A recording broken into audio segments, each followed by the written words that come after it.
ये एक ऐसी वीडियो है जिसका मैंने कमिटमेंट किया था आप लोगों से कि ऐसा कुछ सेशन स्टार्ट करेंगे जिसमें वीकली करंट अफेयर हम लोग कवर किया करेंगे। अब ये जो पर्टिकुलर वीडियो है ये किस किस को फायदा पहुंचाने वाली है और यहाँ पर कौन कौन से रिसोर्सेज इसके अंदर में मैं कवर करने वाला हूं, पहले वो एक बार बता देता हूं ताकि आप लोगों के माइंड में इस चीज को लेकर कंफ्यूजन ना हो कि आप लोगों को ये वीडियो किस रीजन की वजह से मिल रही है। सबसे पहले सबसे इंपॉर्टेंट बात, ये वीक में आप लोगों को देखने को मिला करेगी, यानी कि आप लोगों का जो वीक हुआ करेगा कंप्लीट, उसके एंड में आप लोगों को ये वीडियो देखने को मिला करेगी। इसके अंदर में सबसे इंपॉर्टेंट जो सोर्स रहने वाला है वो होने वाला है पीआईबी और इंडियन एक्सप्रेस, और कुछ इक्का दुक्का आर्टिकल अगर द हिंदू के बचा करेंगे तो वो भी हम लोग यहाँ पर इसके अंदर कवर कर लिया करेंगे। तो यहाँ पर जो आप लोग का प्रॉपर जो करंट अफेयर कवर होगा वो आप लोग इस तरीके से समझ सकते हैं कि जैसे प्रीलिम्स का आप लोग का एग्जाम होता है, स्टेट पीसीएस का एग्जाम होता है, यानी कि वनडे टाइप के जो एग्जाम होते हैं उसके पॉइंट ऑफ से ये वीडियो आप लोग की रहने वाली है, जिसमें आप लोग को मैं न्यूज जो है वो फैक्ट्स वगैरह के साथ में कवर करूंगा, बैकग्राउंड इंफॉर्मेशन के साथ में, और साथ ही साथ में आप लोगों को बहुत सारी चीजें रिवाइज भी कराता हुआ चलूंगा। तो ये वीडियो अगर आप लोग अपने वीक का प्लानर का पार्ट बना लेंगे तो करंट अफेयर आप लोग की मुट्ठी में आप लोगों को देखने को मिलेगा। इसके बाद में जब मंथली करंट अफेयर आया करेगी तो वो आप लोगों के लिए बहुत ही फायदेमंद होगी, क्योंकि ऑलरेडी आप लोग ये सारी चीजें पढ़ चुके होंगे, तो वहां पर एक शानदार तरीके का आप लोग का रिवीजन निकल कर आया करेगा। तो शिद्दत से इस वीडियो को आप लोग को एंजॉय करना है और आज से स्टार्ट कर रहा हूं। ये आप लोगों के ऊपर डिपेंड करेगा कि आप लोग यहां पर इसको कितना प्यार दिखा रहे हैं। जैसे अगर मुझे लगेगा कि भाई साहब मेरी एनर्जी वेस्ट जा रही है, आप लोगों को ये पसंद नहीं आ रही है, तो मैं इस वीडियो को बंद कर दूंगा, ठीक है, क्योंकि आप लोगों ने इतने लंबे समय से रिक्वेस्ट की है, इसीलिए ये वीडियो स्टार्ट कर रहा हूं। आज तक ये रहा है कि जो भी चीजें स्टार्ट की गई हैं आप लोग का प्यार मिला है, तो कोशिश करना कि इस वीडियो को अपने शेड्यूल का, टाइम टेबल का पार्ट बना के रखना। एक ये वीडियो रहेगी और एक वीडियो आप लोग की जो करंट अफेयर की वीडियो आप लोग की आने वाली है जिसमें एमसीक्यू की प्रैक्टिस किया करेंगे। तो ये दोनों वीडियो आप लोगों की जो प्रिपरेशन है उसमें काफी शानदार रोल प्ले करते हुए नजर आएंगे, तो अच्छे से एंजॉय करिएगा। बाकी आप लोग एक बार कमेंट बॉक्स में बता भी दिया करो मुझे कि आप लोग जिस भी एग्जाम को लेकर चल रहे हो, और कुछ और भी ऐड कराना होगा तो आप लोग कमेंट बॉक्स में मुझे बता देना। इसके अंदर में मैं पॉलिटी, इकोनॉमी या जो भी इंपॉर्टेंट गवर्नमेंट के इनिशिएटिव है या कोई भी इसके अलावा जो न्यूज आप लोगों की देखने को मिलेगी, कोई एप्लीकेशन वेबसाइट लॉन्च हो रही है, सारी वो न्यूज डिस्कस करूंगा जो कि गवर्नमेंट की साइड से निकल कर आती हैं, क्योंकि आप लोग गवर्नमेंट के एग्जाम की तैयारी कर रहे हैं तो गवर्नमेंट की तो कोई भी न्यूज नहीं बचेगी, और बाकी जो भी इंपॉर्टेंट आप लोगों के लिए एग्जाम के लिए होगा वो सारी चीज मैं एक एक कर कवर करता हुआ चलूंगा। तो वीडियो को टकटकी लगाकर देखिएगा। I am Veer, welcome to study lover family. इस सप्ताह में जो सबसे ज्यादा घमासान रहा पॉलिटी के एक टॉपिक को लेकर वो आप लोगों से मैं डिस्कस करूंगा, तो थोड़ा सा आप लोगों का रिवीजन भी हो जाएगा, क्योंकि ये नॉर्मली जो हमारी रेगुलर वीडियो आती है उसके अंदर भी चीजें कवर की जा चुकी हैं, पर लेकिन आप लोगों को यहां पर पर्टिकुलर जो इस वीडियो को देख रहे हैं उनको भी पूरा डिटेल में मैं बताऊंगा ताकि कोई भी कंफ्यूजन आप लोगों को देखने को न मिले। तो पॉलिटी का सेक्शन सबसे पहले देखते हैं। बीएलओ का टॉपिक आप लोग के एग्जाम में स्टार लगाने वाला हो सकता है अब की बार, क्योंकि ये एक ऐसी पोस्ट है जो कि हमेशा न्यूज में नहीं रहती है, किसी रीजन की वजह से न्यूज में आई, और वो रीजन था हमारे देश के अंदर में सर का स्टार्ट होना। ये सर क्या था, अगर जिसको पता होता है वो कमेंट बॉक्स में लिख दिया करो ताकि मुझे पता चलता रहे और रिवीजन भी होता रहे। बाकी तो मैं आप लोगों को सारी चीजें बताता हुआ चलूंगा ही। जब बिहार के अंदर में इलेक्शन अनाउंस किए गए थे यहां पर, तो उससे पहले हमारे देश के अंदर में बड़ा हंगामा हुआ था, तो उस टाइम पर सर जो न्यूज में आया था बहुत ज्यादा, जिसको कहते हैं SIR, स्पेशल इंटेंसिव रिवीजन, यानी कि स्पेशल तरीके का रिवीजन किया गया, किसमें जो हमारे देश के अंदर में इलेक्टोरल रोल होते हैं, जिसको हिंदी में आप लोग मतदाता सूची बोलते हैं, यानी कि आप लोगों का नाम उस लिस्ट में डालना जिनकी उम्र 18 साल से ऊपर हो चुकी है या 18 साल हो चुकी है, और उन लोगों के नाम इस लिस्ट में से निकालना जिनको पास में दो या फिर उससे ज्यादा आज की डेट में इलेक्शन कमीशन के जो आईडी कार्ड है वो लेकर घूम रहे हैं, तो उनको खत्म करना। कई सारे लोग एक जगह से दूसरी जगह पर माइग्रेट हो चुके हैं, उनको यहां पर उस लिस्ट में से निकालना, तो यहां पर ये इसका पर्टिकुलर पर्पस था। तो ये पहले तो बोला गया था कि बिहार में होगा, फिर इसको पूरे देश में करने की प्रक्रिया स्टार्ट कर दी गई। तो यहां पर दो टॉपिक आप लोग के कवर हो जाएंगे, एक तो सर भी थोड़ा सा आप लोगों का रिवीजन हो जाएगा और दूसरा यहां पर बीएलओ भी आप लोगों का कवर हो जाएगा। तो दोनों अलग अलग टॉपिक हैं पर लेकिन एक दूसरे के साथ में कनेक्ट हैं, तो थोड़ा सा दोनों को बता देता हूं। पहले सर की बात करते हैं। सर जो है हमारे देश के अंदर में ये काम किया जाता है इलेक्शन कमीशन ऑफ इंडिया के द्वारा, यानी कि जो ECI होता है उसको ये अधिकार किस आर्टिकल से मिलता है, तो ये आप लोगों को याद रखना है, आर्टिकल है 324 आर्टिकल ये इलेक्शन कमीशन ऑफ इंडिया को अधिकार देता है कि भाई तुम हमारे देश के अंदर में ये free and fair election conduct करा सकते हो, यानी कि लोगों के जो चुनाव है यहां पर वो आराम से होने चाहिए, और इसके लिए इसको अधिकार मिलता है एक कानून से भी जिसको RPA 1950 का एक्ट बोलते हैं। 51 वाले के साथ में कंफ्यूज मत करना, वो पॉलिटिशियन के लिए होता है और 50 वाला जनता के लिए होता है। तो ये दो कानून यहां पर पावर देते हैं इलेक्शन कमीशन ऑफ इंडिया को कि तुम यहां पर हमारे देश के अंदर में घर घर जाकर लोगों का जो इलेक्टोरल रोल है, मतदाता सूची है, उसको अपडेट कर सकते हो। पर लेकिन इलेक्शन कमीशन भाई इतना तो फ्री है नहीं कि वो आप लोगों के घर जो है भागता फिरेगा, उसकी जगह कोई और काम करेगा। तो उसकी जगह जो काम करने आता है उसको कहते हैं BLO, इसको कहते हैं booth level officer. Booth level का मतलब क्या है? आप लोग जब वोट डालने जाते हैं तो आप लोगों ने देखा होगा, आप कहते हैं अपने बूथ पे वोट डाल के आया, यानी कि वो सेंटर जहां पे आप लोग वोट डालते हैं, जहां पे आप लोग वोट डालते हैं, और खासकर ये बोल सकते हैं कि वो सेंटर जहां पर वोट डालने के लिए आप लोगों को नॉमिनेट किया जाता है कि आप लोग इसी एरिया में अपनी वोट डालोगे, तो उस एरिया को चेक करने के लिए एक पर्टिकुलर इंसान को यहां पर अपॉइंट किए जाते हैं कि भाई चेक करो कि कौन कौन लोग जो है यहां पर इस पर्टिकुलर रीजन में, जो कि वोटर लिस्ट के अंदर में नाम जिनके हैं। ये कोई पर्टिकुलर पोस्ट नहीं है जहां पर आप लोगों का कोई एग्जाम होगा और एग्जाम होने के बाद में आप लोगों का सिलेक्शन होगा। ये निकाल कर लाए जाते हैं जो ऑलरेडी काम कर रहे होते हैं गवर्नमेंट डिपार्टमेंट के अंदर में। एग्जांपल के तौर पर जैसे कि टीचर हो गया, आंगनवाड़ी वर्कर हो गया, पंचायत के अंदर में जो सेक्रेटरीट हो गए, विलेज लेवल पर जो वर्कर हो गए, इलेक्ट्रिक बिल रीडर हो गए, इसी के साथ में लोकल गवर्नमेंट के जो भी इंप्लॉय हैं जो उनको लगता है यहां पर लगा देने चाहिए तो वो यहां पर इनको लगा देते हैं। और ये कोई एक्सरसाइज ऐसे नहीं कि ये परमानेंट होती है और प्रॉपर चलती रहती है हमेशा, ये कभी कभी होती है ताकि रिवीजन किया जा सके यहां पर। तो ऐसे समझो आप लोग यहां पर एग्जाम से पहले रिवीजन करते हो ना, तो ऐसा तो नहीं एक तरीके से यहां पर कि हर टाइम कोई आप लोग के पीछे डंडा लेकर घूम रहा है रिवीजन कर लो रिवीजन कर लो, पर एग्जाम के पहले जरूर बोलते हैं भाई साहब रिवीजन कर लो। तो ये इसी तरीके से है। तो हमारे देश के अंदर में ये पर्टिकुलर सिस्टम स्टार्ट किया गया ताकि लोगों की जो गलत वोट है उसको काटा जा सके और सही वोट जो है वो यहां पर लोग जाकर अपना उसका इस्तेमाल कर सके। अब ये BLO कहां से निकल कर आता है? BLO निकल कर आता है आप लोगों के लिए representation of the people act 1950, इसी में से यहां पर निकल कर आता है। और यहां पर ये फर्स्ट टाइम जो हमारे देश के अंदर में आया था, याद रखना ये आया था 2006 में, यानी कि उससे पहले ये पोस्ट थी नहीं। यहां पर 2006 में बोला गया कि हाँ यार कुछ ऐसा रिवीजन कराने के लिए हमारे पास में लोकल जो है पोस्ट होनी चाहिए जिसका इस्तेमाल किया जाएगा। तो ये इंपॉर्टेंट है। तो दो बातें आप लोगों को ध्यान रखनी है, एक तो ये टेम्परेरी पोस्ट है पॉइंट नंबर 1, और दूसरा पहली बार 2006 में लेकर आई गई और representation of the people act के तहत में यहां पर काम करती है इलेक्शन कमीशन के बिहाफ में। यानी कि इलेक्शन कमीशन कहता है कि जाओ चेक कर आओ किस किस के पास में वोटर ID कार्ड है और कोई फेक लेकर तो नहीं घूम रहा है इसको। तो इसके लिए पूरा का पूरा सिस्टम आप लोगों के सामने यहां पर ये निकल कर आता है। तो ये इलेक्शन कमीशन ऑफ इंडिया के अधीन काम करने वाला ग्राउंड लेवल पर एक ऑफिसर आप लोगों को देखने को मिला, जो कि BLO आप लोगों को यहां पर ध्यान रखना है। तो दोनों मैंने आप लोगों को पॉइंट कवर करवा दिए, सर के बारे में भी आप लोगों से बात कर ली।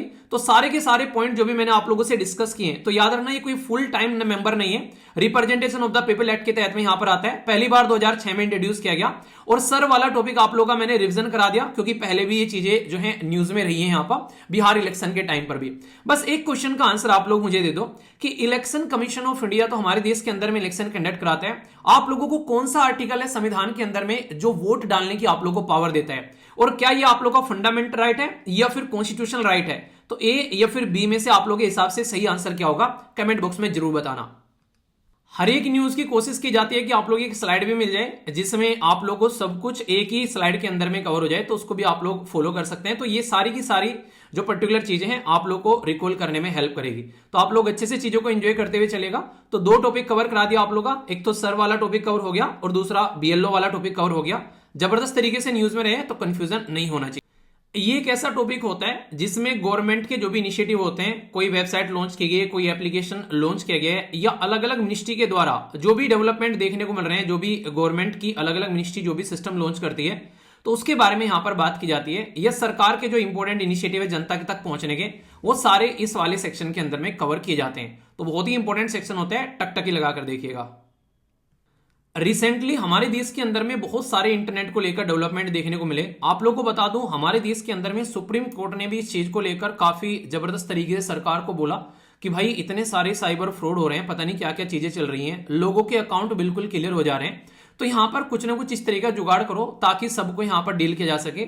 और आर्टिफिशियल इंटेलिजेंस जैसे बढ़ रही है यहां पर, कृत्रिम ये बेसिकली बुद्धिमत्ता, उसको भी आप लोग कैसे लेकर चल सकते हो। तो यहां पर इंडिया इंटरनेट गवर्नेंस फोरम लेकर आएगा, ये यहां पर जिसको शॉर्ट फॉर्म में IIGF आप लोग बोलते हो। एक बात ध्यान रखना, रिसेंटली जब मैं गवर्नमेंट के कई सारे एग्जाम्स के जो पेपर देख रहा था यहाँ पर, तो उसमें यहाँ पर कई सारे क्वेश्चन ऐसे थे जहां पर शॉर्ट फॉर्म दे रहे हैं, आप लोगों को फुल फॉर्म पूछ रहे हैं। आप लोगों ने ईपीएफओ के पेपर भी देखे होंगे, वहां तक भी आप लोगों से शॉर्ट फॉर्म देकर फुल फॉर्म पूछ ली। तो आप लोग थोड़ा सा ध्यान रखिए, जो चीजें बहुत ज्यादा न्यूज में है और यहाँ पर या तो पब्लिक ज्यादा यूज कर रही है उनका, या फिर गवर्नमेंट के साथ में कनेक्शन है, तो डायरेक्ट क्वेश्चन बन जाते हैं। तो सरकार का जहां पर ये प्लेटफॉर्म आप लोग को देखने को मिल रहा है, इसमें आप लोग सोच के देखो, मतलब साथ सरकार के साथ में यहां पर digital policy maker, cyber norms या फ्यूचर डिजिटल इकोनॉमी क्या क्या हो सकती है, उन सब के ऊपर में फोकस देकर यहां पर ये पूरा का पूरा जो फोरम है यहां पर ये सामने निकल कर आया। यूनाइटेड जो नेशन इंटरनेट गवर्नेंस फोरम, जिसको UNIGF बोले, उसके द्वारा ये ऑर्गेनाइज कराया गया। और यहां पर सबसे इंपॉर्टेंट जो बात है यहां पर, ये आप लोगों को यहां पर ये ध्यान रखनी है कि बेसिक फोकस ये है कि कैसे हम लोग इंटरनेट के ऊपर में जो खासकर आर्टिफिशियल इंटेलिजेंस है उसका सही इस्तेमाल कर सकते हैं, और डिजिटली लोगों के साथ में कैसे हम लोग अपने आप को कनेक्ट कर सकते हैं।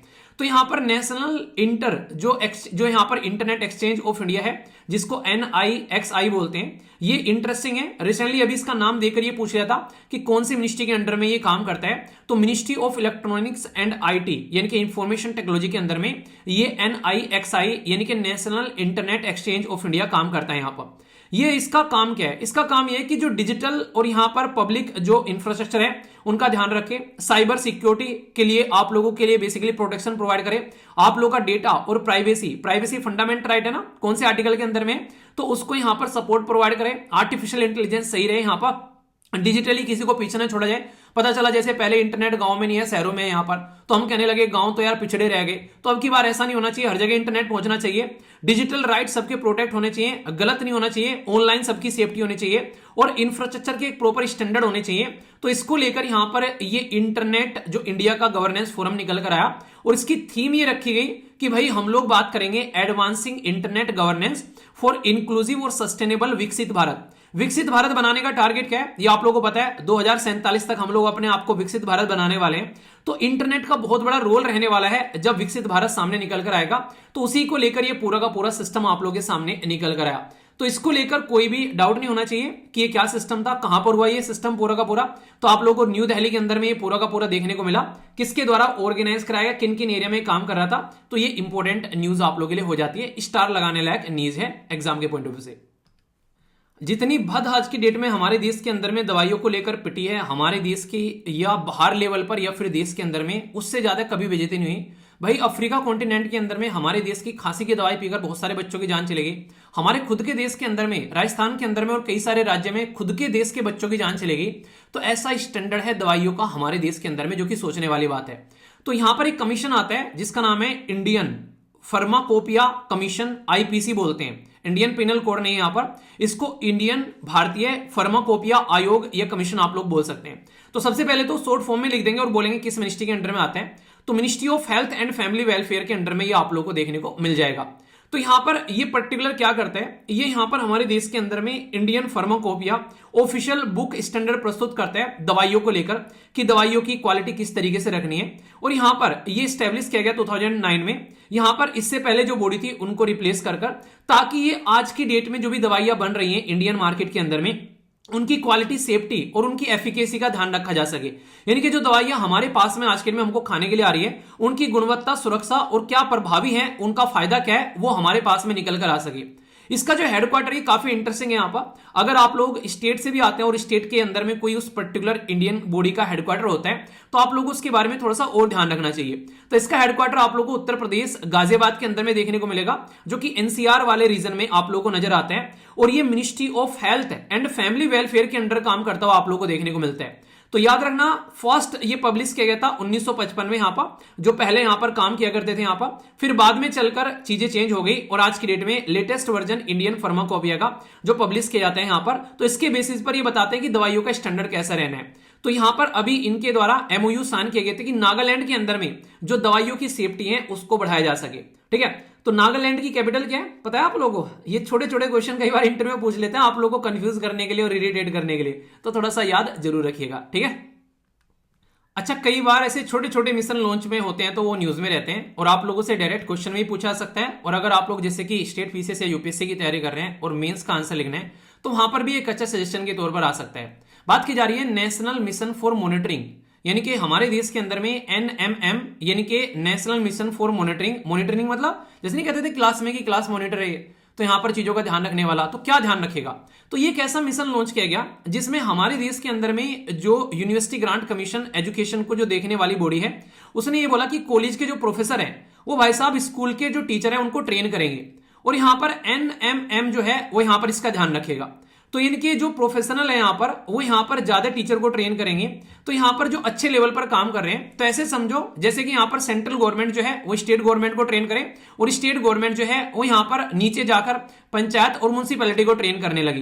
यानी कि ऐसे सोचो जैसे आप लोग आज की डेट में ट्रेन हो रहे हैं अपने मम्मी पापा के द्वारा, अगर घर में बड़े भाई बहन है आप लोग तो अपने छोटे भाई बहन को आप लोग ट्रेन कर दो।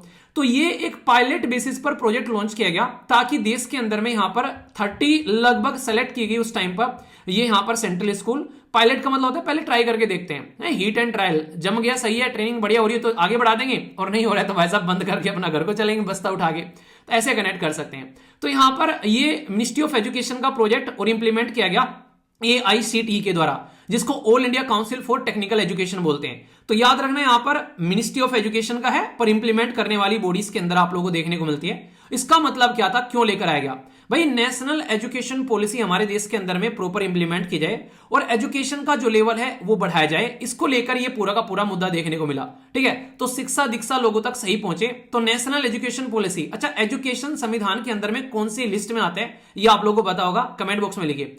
और यहां पर इसका बेसिक पर्पज ये है कि एजुकेशन सब तक पहुंचे। ये एक तरीके का मेंटोरशिप का नेटवर्क बना दिया, जो यूजीसी के जो खासकर जो टीचर हैं, खासकर जो कॉलेज वाले, वो यहां पर स्कूल लेवल पर जाकर एजुकेशन को सपोर्ट करेंगे। तो यहां पर गाइड करेंगे यहां पर एक तरीके से, और साथ ही साथ में यहां पर इनके साथ में मिलकर इनको बच्चों को टीचर को समझाएंगे कैसे चीजों को लेकर चलना है। और इसको देखने के लिए यहां पर एक नोडल ऑफिसर रहेगा, एनसी, जो हमारे देश के अंदर में जो खासकर एनसीटी खासकर या फिर एनसीईआरटी या फिर स्कूल के जो कॉलेज यूनिवर्सिटी, वे भी यहां पर इसके अंदर में पार्ट आप लोगों को देखने को मिलेंगे। तो ये नेशनल मिशन फॉर, अगर मेंटोरिंग कोई पूछे क्या था यहां पर, या फिर कोई मॉनिटरिंग बोल दे, मेंटोरिंग बोल दे, तो कंफ्यूज मत होना, एक तरीके से यहां पर इस तरीके से समझ सकते हैं। तो मेंटोरशिप करना, ऐसे आप लोग ध्यान रखना इसका, किसका है, कौन इंप्लीमेंट कर रहा है और क्यों कर रहा है। तो स्टार लगाने लायक है, एजुकेशन सिस्टम को इंप्रूव करने के लिए। पहले वाले गवर्नेंस वाले सेक्शन में हम लोगों ने देखा कि गवर्नमेंट के क्या क्या इनिशिएटिव है, कुछ भी यहां पर जैसे कि मेंटोरिंग प्रोग्राम लॉन्च कर देना है, कुछ भी ऐसा। पर लेकिन इस वाले सेक्शन में प्रॉपर गवर्नमेंट की स्कीम के ऊपर में फोकस करूंगा, जो कि पर्टिकुलर सेक्शन बहुत ही जबरदस्त होता है एग्जाम के पॉइंट ऑफ से, कि कौन कौन सी भाई इंपॉर्टेंट गवर्नमेंट की स्कीम्स हैं वो यहां पर बता दो। तो ये डायरेक्ट क्वेश्चन आप लोग यहां पर बनते हैं, तो इसको थोड़ा सा और ध्यान से सुनिएगा क्योंकि ये इंटरेस्टिंग पोर्शन होता है काफी। भाई इस स्कीम के ऊपर में स्टार लगा लेना। मैं आप लोगों को बोलो, आप लोगों को मूवी भी देखनी है, खाना भी खाना है, एंटरटेन भी करना है, कुछ खरीदना भी है, तो कहां पर आप लोगों को जाना चाहिए। आप लोग बोलोगे वीर भाई हम ना मॉल चले जाएंगे, वहां पर सारी चीजें एक जगह इकट्ठे मिल जाती है। तो ये जो स्कीम है जिसको PM जन मन बोला गया है, ये समझ लो कि जो ट्राइबल कम्युनिटी है उनके लिए एक मॉल है जिसके अंदर में सब कुछ आप लोगों को वहीं पर मिल जाएगा। इनको घर देना, इनकी हेल्थ का ध्यान रखना, इनको एजुकेशन देना, यहां पर उनको किसी तरीके से उनकी आजीविका, इनकी रोजगार प्रोवाइड करवाना।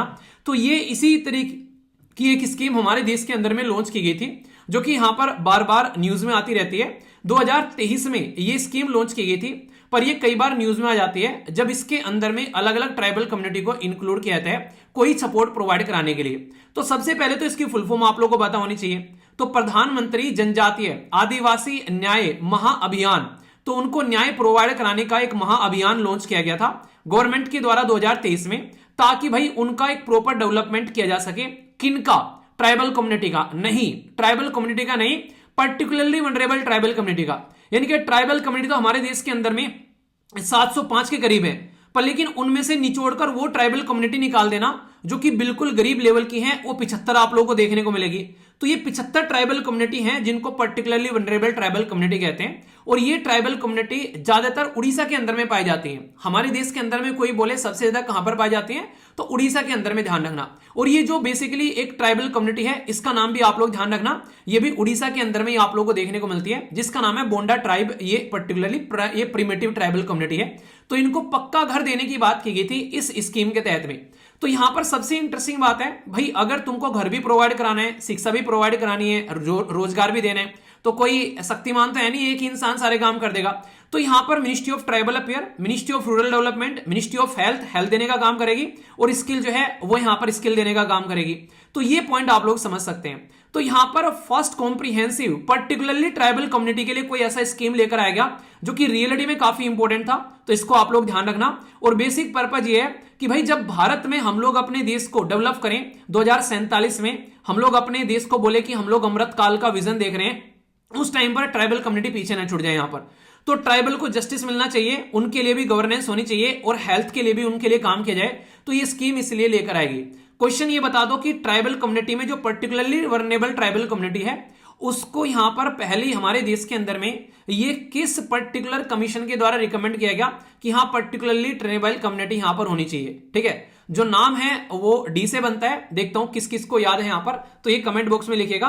तो ये उड़ीसा से निकलकर स्कीम आ रही है, यहां पर उड़ीसा के बारे में बात की जा रही है। तो अगर आप लोग उड़ीसा से आते हैं तो आप लोग थोड़ा सा ध्यान रखिएगा इसके बारे में भी, आप लोगों से स्टेट पीसेस के अंदर भी डायरेक्ट क्वेश्चन यहां से निकलकर आ जाएगा। ठीक है, तो ये बेसिक है, इंपॉर्टेंट है। जैसे हम लोगों ने एक स्कीम डिस्कस की पर्टिकुलरली वनरेबल ट्राइबल कम्युनिटी के बारे में, ऐसे ही PMJVK है यहां पर एक स्कीम जो कि माइनॉरिटी के लिए आप लोगों को देखने को मिलती है हमारे देश के अंदर में। तो जो भी हमारे देश के अंदर में आज के डेट में माइनॉरिटी यानी कि अल्पसंख्यक जो ग्रुप है, यहां पर कितने तरीके की माइनॉरिटी है नेशनल लेवल पर, जैसे कि जैन हो गया, बुद्धिस्ट हो गया, मुस्लिम हो गया, पारसीज हो गया, ये सारी की सारी माइनॉरिटी आती हैं। तो कितने प्रकार के हैं ये बताइए। तो इनके लिए भी एक स्कीम है जिसको कहते हैं PMJVK यानी कि प्रधानमंत्री जन विकास कार्यक्रम। तो ये आप लोगों से पूछा जा सकता है कि किसके लिए है, तो माइनॉरिटी के लिए है। ये किसके द्वारा इंप्लीमेंट किया जाएगा, तो भाई साहब माइनॉरिटी अफेयर मिनिस्ट्री इंप्लीमेंट करेगी इसको। तो ये जो स्कीम है यहां पर हमारे देश के अंदर में, ये सेंट्रल स्पॉन्सर्ड स्कीम है। मतलब क्या है, सेंट्रल गवर्नमेंट और स्टेट गवर्नमेंट भाई मिलकर पैसा देंगी, पर इंप्लीमेंट करेगी स्टेट गवर्नमेंट यहां पर। तो स्पॉन्सर का मतलब है कि भाई हमारे पास से पैसा नहीं है, तुम स्पॉन्सर कर दो।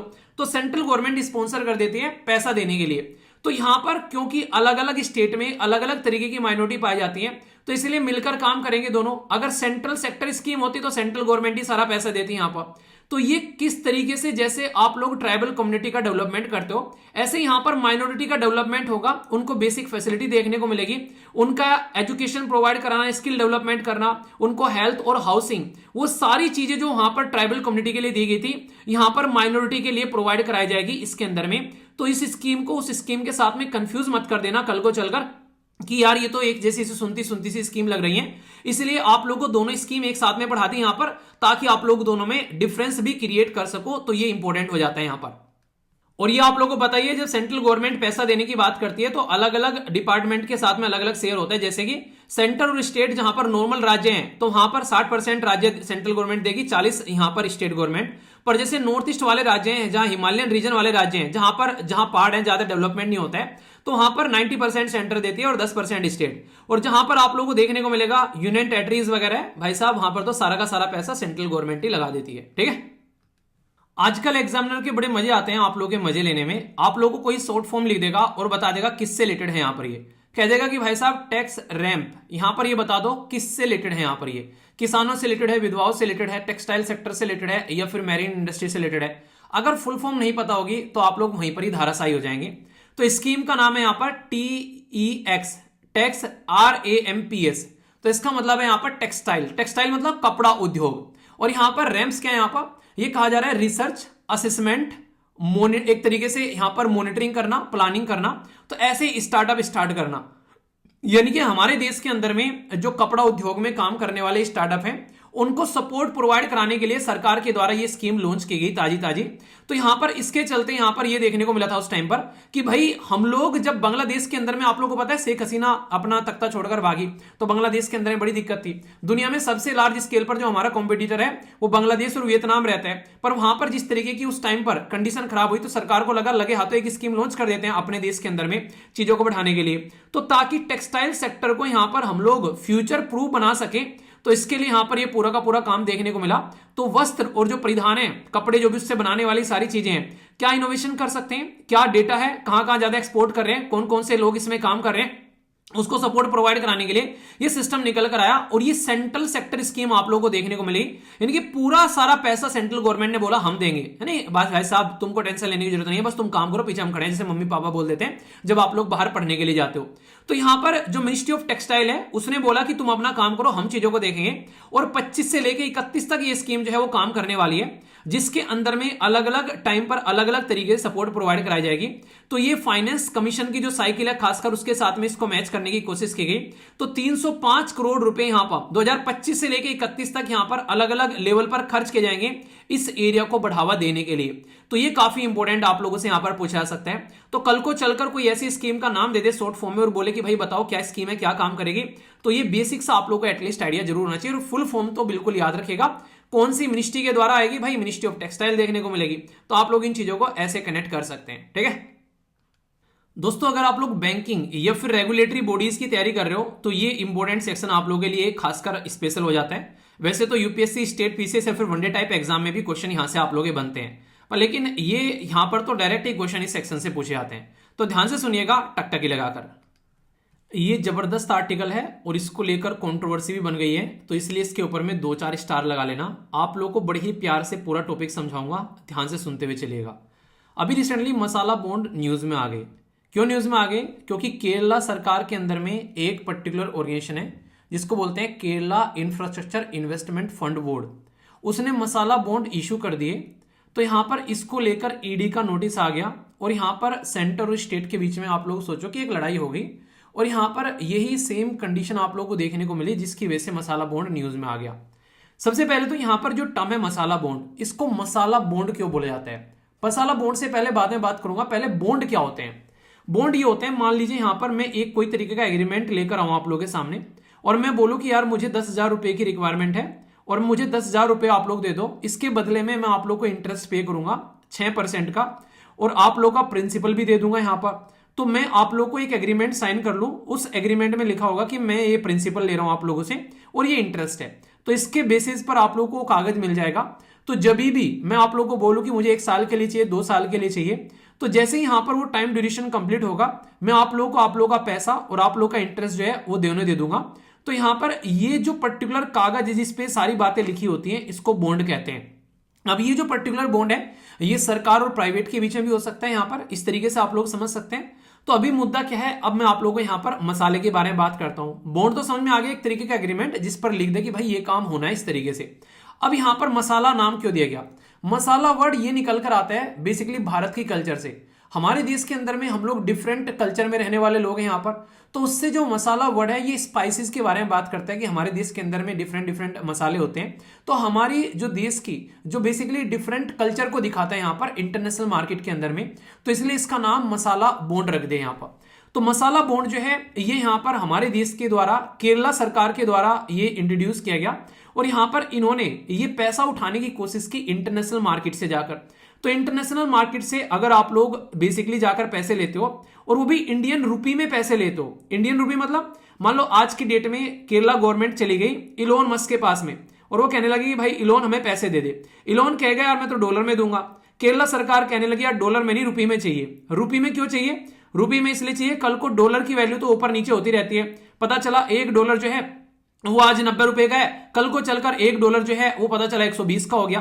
तो यहां पर अगर 120 का हो गया तो दिक्कत होगी, अगर नीचे आ गया तो यहां पर फायदा भी होगा। पर लेकिन रिस्क लेना ही क्यों है? अगर हम तुमसे 10 करोड़ रुपए ले रहे हैं तो भाई साहब हम तुमको 10 करोड़ रुपए ही दे देंगे, डॉलर की कोई टेंशन ही नहीं लेनी है। तो मसाला बॉन्ड जो है ये फॉरेन कंट्री में इशू किया जाता है इंडियन रुपी के अंदर में। तो ये इंडियन डिनोमिनेटेड आप लोगों को यहां पर बेसिकली ये पर्टिकुलर सिस्टम देखने को मिलेगा। तो ये बड़ा ही इंटरेस्टिंग सा कॉन्सेप्ट होता है। जब हमारे देश के अंदर में किसी को पैसा चाहिए होता है तो बाहर जाकर मसाला बॉन्ड इशू कर देता है अपना पैसा उठाने के लिए। तो इसीलिए मसाला बॉन्ड को रुपी डिनोमिनेटेड ये बॉन्ड बोला जाता है कि रुपी ही चाहिएंगे भाई साहब, डॉलर नहीं चाहिएंगे यहां पर। तो इससे जो करेंसी का जो रिस्क होता है वो कहीं ना कहीं साइड में हो जाता है। अब जितना पैसा होगा उतना ही पैसा हम लोग को देना है। 10 करोड़ है तो 10 करोड़ ही दिए जाएंगे यहां पर। अब ये तो हो गया कि हमारे देश की केरला सरकार जो है वो डायरेक्ट इलोन मस्क के जाके पैसा मांगे यहां पर। अब इलोन मस्क को लग रहा है कि भाई सरकारों का कुछ यकीन होता नहीं है, कल को चलकर सरकारें जो है ऊपर नीचे हो गई तो इलोन मस्क कहेगा पैसा तो दे दूंगा रुपए में कन्वर्ट कराकर, पर तुमको अगर पैसा लेना है तो भाई तुमको मैं 9% पर दूंगा, मैं तुमको 5% पर नहीं दूंगा। क्यों? क्योंकि रिस्क है कल को तुम्हारी सरकार गिर गई और वहां पर केरला के अंदर में कुछ गड़बड़ होगी तो मेरा पैसा कौन देगा। तो इसका सॉल्यूशन निकालने के लिए एक बीच में बॉडी आ जाती है जिसको कहते हैं आईएफसी, तो इंटरनेशनल फाइनेंस कॉर्पोरेशन बोलते हैं इसको। तो यहां पर इसके द्वारा फर्स्ट टाइम ग्लोबली 1000 करोड़ रुपए के 2014 में मसाला बॉन्ड इशू किए गए थे। ये क्या काम करती है? ये कहते हैं कि इलोन मस्क जो है अब आईएफसी के साथ में कॉन्टेक्ट करेगा क्योंकि उसको केरला की गवर्नमेंट पर ज्यादा ट्रस्ट नहीं है। तो ये इंटरनेशनल लेवल पर एक काम करने वाली बॉडी हो गई। अब इलोन मस्क कहेगा यहां पर मुझे अगर 6% नहीं मिलेगा तो कोई दिक्कत नहीं है, मुझे ये पता है कि मेरा पैसा और मेरा इंटरेस्ट जो है वापस आ जाएगा क्योंकि कोई रेस्पॉन्सिबिलिटी लेने वाला यहां पर बैठा हुआ है। तो इसके चलते यहां पर ये बीच में एक पर्टिकुलर बॉडी आ जाती है। तो यहां पर आप लोग इसके साथ में कनेक्ट कर सकते हैं कि इंटरनेशनल लेवल पर हम लोग अगर रुपी डिनोमिनेटेड अगर बॉन्ड लेकर आते हैं तो ऐसे समझ सकते हैं। आरबीआई ने इसको अलाउ किया कि रुपी डिनोमिनेटेड आप लोग फ्रेमवर्क लेकर आए आरबीआई 2015 में, ताकि अलाउ किया गया इंडियन जो कॉर्पोरेशन है यहां पर एनबीएफसी या फिर जो भी हमारी कंपनी है कि वो इंडियन रुपी में यहां पर अपना इस तरीके का बॉन्ड ले सकते हैं। तो यहां पर इससे क्या होगा, इससे जो इन्वेस्टर को भी पैसा मिल जाएगा और हमारे देश के अंदर में जो डेवलपमेंट के काम है वो भी चल जाएंगे। पर यहां पर सरकार की परमिशन लेनी जो है वो जरूरी है। तो अगर कोई परमिशन लेके नहीं जा रहा है तो फिर दिक्कत हो जाती है। तो इसके चलते कई बार रस्साकसी आप लोगों को यहां पर गवर्नमेंट के बीच में देखने को मिल जाती है। तो आशा करता हूं कि मसाला बॉन्ड वाला टॉपिक अब आप लोगों को कंफ्यूजन में नहीं डालेगा कि मसाला बॉन्ड रखा गया इंडिया के नाम पर और इंडियन जो डिनोमिनेटेड रुपी में हम लोग यहां पर इसको लेकर आते हैं बाहर से। ठीक है, जब कोई पर्टिकुलर बॉडी हमारे देश के अंदर में न्यूज में आ जाती है और उसको लेकर कोई कंट्रोवर्सी हो जाती है तो ऐसी बॉडी के बारे में आप लोगों को पता होना चाहिए, और खासकर जब वो बॉडी किसी इंटरनेशनल बॉडी का पार्ट हो तो और भी इंपॉर्टेंट हो जाती है। तो इसलिए इसको आप लोग ध्यान से सुनना। नाम है national productive council, NPC short form में इसको बोला जाता है। तो सबसे पहले तो नाम से पता चल गया कि राष्ट्रीय लेवल पर उत्पादकता के बारे में एक परिषद है जो कि हमारे देश के अंदर में अगर कोई आज की डेट में उद्योग में कोई काम कर रहा है, इंडस्ट्री, एग्रीकल्चर, खेती बाड़ी में सर्विस कोई प्रोवाइड करवा रहा है, किसी भी तरीके की सेवा या गवर्नमेंट सेक्टर के अंदर में, तो यहां पर उसकी प्रोडक्टिविटी अच्छी होनी चाहिए, यानी कि उसका एक तरीके से ना उसकी उत्पादकता अच्छी होनी चाहिए, क्वालिटी अच्छी होनी चाहिए और कॉम्पिटिटिवनेस भी यहां पर होनी चाहिए ताकि सही प्रोडक्ट मार्केट में प्रोवाइड कराया जा सके। इन चीजों का ध्यान रखती है नेशनल प्रोडक्टिव काउंसिल। अब जब ध्यान रखेगी तो किसके अंदर में आएगी भाई, कोई बिजनेस करने वाला ही एरिया होगा तो यहां पर department of promotion of industry and internal trade इसके अंडर में काम करती है। और ये किसके अंडर में काम करता है, ये मिनिस्ट्री ऑफ कॉमर्स के अंडर में काम करता है। यानी कि उद्योग और आंतरिक व्यापार जो आप लोगों का संवर्धन विभाग है वो यहां पर काम करता है और ये वाणिज्य एंड उद्योग मंत्रालय के अंदर में काम करती नजर आती है। इंटरेस्टिंग चीज ये है कि ये इंटरनेशनल लेवल पर एक बॉडी है जिसको एशियन प्रोडक्टिव ऑर्गेनाइजेशन बोलते हैं। ये उसका पार्टनर है इंटरनेशनल लेवल पर और ये टोक्यो में है। आप लोगों को एक बात बता दूं, जापान के अंदर में जो भी प्रोडक्ट बेचा जाता है उसके बारे में लोग आंख बंद कर ट्रस्ट कर लेते हैं कि यार क्वालिटी अच्छी होगी क्योंकि जापान का है। तो हम लोग अगर ऐसे देश के साथ मिलकर काम करेंगे तो हमारे प्रोडक्ट की भी क्वालिटी अच्छी निकल कर आएगी। तो ये स्टैब्लिश इसीलिए की गई थी ताकि क्वालिटी को मेंटेन किया जा सके 1958 में, और हेडक्वार्टर न्यू दिल्ली में है। और इसीलिए आप लोगों को इसके बारे में ध्यान रखना है। याद होगा जब ईपीएफओ का पेपर आप लोगों ने दिया था उसमें zero defect zero effect scheme के बारे में पूछ लिया गया था आप लोगों से। तो यहां पर ये इसी का इनिशिएटिव है। तो कल को चलकर क्वेश्चन पूछ ले कि भाई जीरो डिफेक्ट जीरो इफेक्ट जो है वो किसका इनिशिएटिव है, तो नेशनल प्रोडक्टिव काउंसिल का इनिशिएटिव है यहां पर। ये इसी के साथ में एलएमसीएस यानी कि यहां पर लीन मैन्युफैक्चरिंग कॉम्पिटिटिवनेस ये आप लोगों को देखने को मिलेगा स्कीम। स्वच्छ Bharat mission support, energy audit और पीएटी स्कीम के बारे में बात करें, स्मार्ट मैन्युफैक्चरिंग या इंडस्ट्री प्रोजेक्ट के बारे में बात करें तो इनमें सबसे इंपॉर्टेंट जो याद रखने वाली है वो है जीरो डिफेक्ट जीरो इफेक्ट और यहां पर स्वच्छ भारत मिशन सपोर्ट। तो ये इसी के अंदर में काम करते हुए नजर आते हैं। तो कल को चलकर इसको लेकर कोई डाउट नहीं होना चाहिए कि नेशनल प्रोडक्टिव काउंसिल क्यों काम करती है, कैसे काम करती है। और ये रिसेंटली अभी न्यूज में आ गई तो हाँ है किसके अंडर में है, तो ये बेसिक चीजें भी आप लोग ध्यान रखिएगा। हेडक्वार्टर न्यू दिल्ली में है और यहां पर एशियन प्रोडक्टिव जो ऑर्गेनाइजेशन है उसका पार्ट भी है ये। ठीक है, कई बार आप लोगों ने सुना होगा one nation one election, one nation one tax, one nation one ration card. तो यहां पर ये सारी की सारी चीजें जो हैं इसके तहत में कोशिश ये की जाती है कि सारी समस्याओं का समाधान जो है वो एक जगह लेकर आया जा सके। तो रिजर्व बैंक ऑफ इंडिया ने भी इसी और अपना कदम बढ़ाते हुए देश के अंदर में इंटीग्रेटेड ओम्बुड्समैन स्कीम लॉन्च की जिसको RBIOS बोला गया, यानी कि आरबीआई का IOS इंटीग्रेटेड ओम्बुड्समैन स्कीम। अब ओम्बुड्समैन क्या होता है, ओम्बुड्समैन होता है जो आप लोग की शिकायत सुनने वाला, जैसे नहीं लोकपाल आप लोग बोलते हो, तो आप लोग ऐसा समझो कि ये आरबीआई का लोकपाल है। अगर आप लोगों को कोई दिक्कत होती है तो यहां पर आप लोग जाकर कनेक्ट कर सकते हैं। तो ये वन नेशन वन ओम्बुड्समैन जो था, इसमें पहले अलग अलग 3 अलग अलग ये स्कीम हुआ करती थी, जिसमें banking ombudsman, NBFC non banking financial institution, साथ में ये बात की जाए डिजिटल ट्रांजेक्शन ओम्बुड्समैन। तो इनको सबको सब्ज्यूम कर ये यहां पर आरबीआईओएस ये बना दिया गया, ताकि एक ही जगह पर सारे के सारे जो कंज्यूमर हैं उनकी समस्या का समाधान किया जा सके। और ये एप्लीकेबल होता है हर एक जगह पर। जो भी पेमेंट वगैरह आप लोग कर रहे हो, वहां पर कोई इश्यू आ रहा है, बैंक से रिलेटेड कोई दिक्कत आप लोग आ रही है, बैंक नहीं सुन रहा है, तो आप लोग यहां पर जाकर कंप्लेन कर सकते हो। तो रिजर्व बैंक ऑफ इंडिया हमारे देश के अंदर में सेंट्रल बैंक है, जो कि सारे बैंकों का पापा है। तो पापा जो है वो आप लोग के लिए एक ऐसा सिस्टम लेकर आ गए ताकि आप लोग की समस्या का समाधान एक ही जगह निकल सके यहां पर, और सबको यहां पर लाइन में खड़ा कर सुनाया जा सके।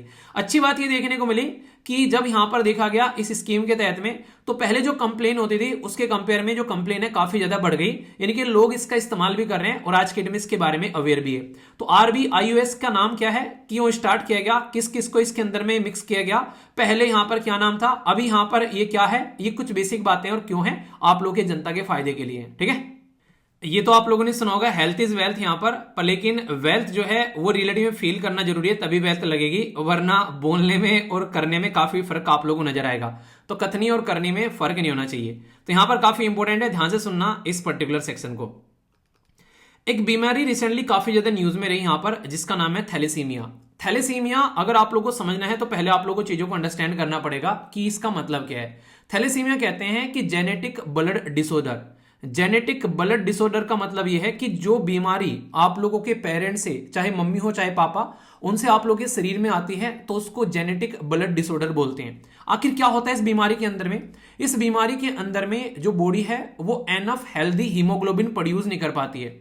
हीमोग्लोबिन अगर प्रोड्यूस नहीं होता है तो आप लोगों को पता होगा कि हीमोग्लोबिन की मात्रा से शरीर के अंदर में क्या क्या दिक्कतें होती हैं। हीमोग्लोबिन आखिर होता क्या है? हीमोग्लोबिन जो होता है वो एक तरीके का प्रोटीन होता है आरबीसी के अंदर में, जिसको आप लोग रेड ब्लड सेल कहते हैं, और जो ऑक्सीजन को कैरी करने की कैपेसिटी रखता है। यानी कि शरीर के जिस भाग में ऑक्सीजन जा रही है वो हीमोग्लोबिन की वजह से पहुंचती है। और अगर शरीर में हीमोग्लोबिन की कमी है तो आप लोगों को थका हुआ, ऐसा वीक वीक फील होगा, आप लोगों को ऐसा लगेगा कि हर टाइम कितना बोझ है आप लोगों के सर पे, पता नहीं कितनी दिक्कत है आप लोगों के शरीर में, तो वो फील होगा। तो इसका मतलब है शरीर में आप लोग को अपना ब्लड चेक कराना चाहिए कि हीमोग्लोबिन की कमी ना उसके अंदर में। और लड़कियों में अक्सर देखने को मिलती है क्योंकि उनकी पीरियड साइकिल जो है वो यहां पर इसकी वजह से हीमोग्लोबिन जो है वो एक तरीके से डिमनिश यानी कि कम करती हुई नजर आती है। इसके चलते यहां पर ये पर्टिकुलर बीमारी जो शरीर के अंदर में फैलती है कई बार, तो इसमें आप लोगों को हीमोग्लोबिन जो चेन है जिसमें अल्फा और बीटा दो, आप लोगों को यहां पर अल्फा ग्लोबिन बोलते हैं जीन और दूसरा बीटा ग्लोबिन जीन है यहां पर, तो इनके नाम से यहां पर दो तरीके से इसको डिवाइड किया जाता है। तो यहां पर ये पर्टिकुलर आप लोग थोड़ा सा ध्यान रखना कि इसके नाम से इस तरीके से, पर लेकिन एटलीस्ट हीमोग्लोबिन के बारे में याद रखना। इंपॉर्टेंट मुद्दा यह है कि यहां पर जेनेटिक है, यहां पर ये आप लोग के पेरेंट्स से, बोथ पेरेंट्स से आप लोग के शरीर में आ सकती है यहां पर। और ये ऐसी बीमारी है जो क्रोनिक एनीमिया का काम करती है, यानी कि दीर्घकालीन एनीमिया, यानी कि खून की कमी बनी रहती है शरीर के अंदर में, जो कि दिक्कतें देखने को मिलती है। तो इसके चलते यहां पर इस चीज को कंट्रोल करना जरूरी है, जिसके बारे में बात की जाती है। भारत के अंदर में अगर बात करें, इसका कोई यूनिवर्सल परमानेंट क्योर नहीं है, क्योंकि अक्सर वो बीमारियां जो पेरेंट्स से मिलती हैं, आप लोग ये बात ध्यान रखना, बहुत कम बीमारियां ऐसे जिनका इलाज हो पाता है। इंडिया के अंदर में अगर आप लोग बातें करते हैं तो इसका बर्डन काफी ज्यादा है, ये आप लोगों को समझना पड़ेगा। भारत जो है वर्ल्ड में सबसे ज्यादा है थैलेसीमिया के मरीज आप लोगों को देखने को मिलेंगे। थैलेसीमिया जो मेजर कोज है यहां पर, ये एनुअली अगर आप लोग बात करें 10 से 12 हजार थैलेसीमिया के मेजर केसेस एनुअली आते हैं, जिसमें से थैलेसीमिया का जो ट्रेट्स है इंडियन के अंदर में 3 से 4% आप लोग देखने को मिल जाएगा। तो इसलिए भारत के अंदर में इस बीमारी के बारे में अगर कोई आप लोगों से बात करें इंडिया के अंदर में, तो आप लोगों को उसको लेकर कंफ्यूज नहीं होना है। तो थैलेसीमिया क्या है वो मैंने बता दिया। दो तरीके के आप लोगों को नॉर्मली जीन्स देखने को मिलते हैं, इसी के साथ में पेरेंट्स से लग सकते हैं यहां पर ये बीमारी।